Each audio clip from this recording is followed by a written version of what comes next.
Have you ever wondered what language we all spoke when we lived in the presence of God? I have a strong suspicion that it was German. Though I suppose no one knows for sure. But I do know that in our premortal life, we learned firsthand from the Father of our spirits a universal language, one that has the power to overcome emotional, physical, and spiritual barriers. That language is the pure love of Jesus Christ. The signs of aging can be seen. Those things will not get better. The only thing that grows in strength in me is my forgetter. You ask, do I remember you? Of course, you're much the same. Now don't go getting all upset if I can't recall your name. I would agree I've learned some things I did not want to know. But age has brought those precious truths that make the spirit grow. And then what I thought was the perfect solution came into my 8-year-old mind. I said to Danny, all we need to do is to set these weeds on fire. We'll just burn a circle in the weeds. He readily agreed. And I ran to our cabin to get a few matches.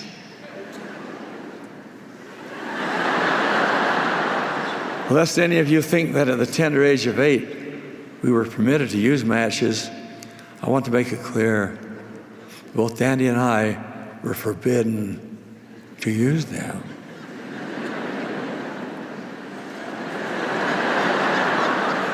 Without adult supervision. Both of us have been warned repeatedly of the dangers of fire. However, I knew where my family kept the matches. And we needed to clear that field. Without so much as a second thought, I ran to our cabin and grabbed a few matchsticks, making certain no one was watching. I hid them quickly in one of my pockets. Back to Danny, I ran, excited that in my pocket I had the solution to our problem. I recall thinking that the fire would burn only as far as we wanted, and then would somehow magically extinguish itself. I struck a match on a rock and set the parched June grass ablaze. It ignited as though it had been drenched in gasoline. At first, Danny and I were thrilled. We watched the weeds disappear. But it soon became apparent that the fire was not about to go out on its own. We panicked, and we realized there was nothing we could do to stop it. The menacing flames began to follow the wild grass of the mountainside, endangering the pine trees and everything else in their path. Finally, we had no option but to run for help. Soon, all available men and women of Vivian Park were dashing back and forth with wet burlap bags, beating at the flames in an attempt to extinguish them. After several hours, the last remaining embers were smothered.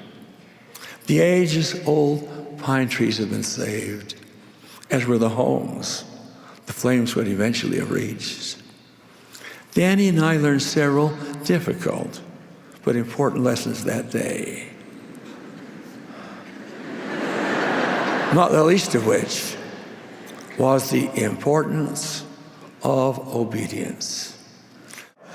I wish to speak directly to the young people of the church.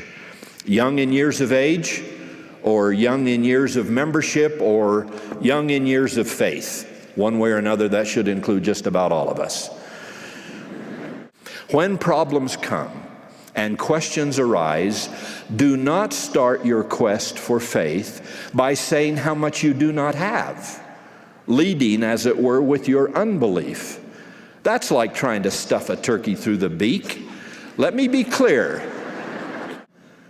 Except in the case of his only perfect begotten Son, imperfect people are all God has ever had to work with.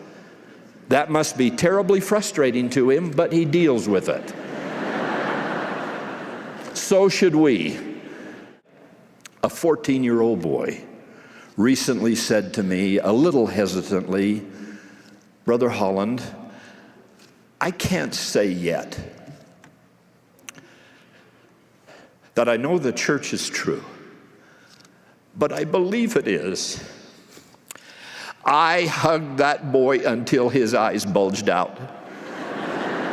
I told him with all the fervor of my soul that belief is a precious word, an even more precious act, and he need never apologize for, quote, only believing, close quote. I told him that Christ himself said, "Be not afraid, only believe," a phrase which, by the way, carried young Gordon B. Hinckley into the mission field.